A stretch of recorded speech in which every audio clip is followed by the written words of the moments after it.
رزمنده شناخته تاجیک نورالله علیف با نشر یک ویدیو در صحیفه‌اش در اینستاگرام خبر داد که بعد بازگشتش به وطن در پی پیروزی در مسابقات AFC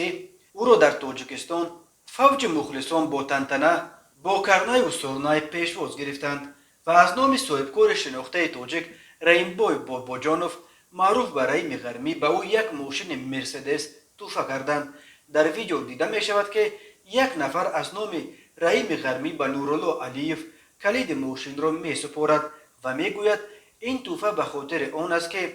ورزشگران تاجیک برای غلبه های نو به نو روح بلند یا به گفته او موتیواسیون شوند. نورالله علیف وقتی تحفه را می گرفت به رحیم غرمی برای چنین موتیواسیون اظهار سپاس کرد و گفت خیلی در حالت هیجان قرار دارد.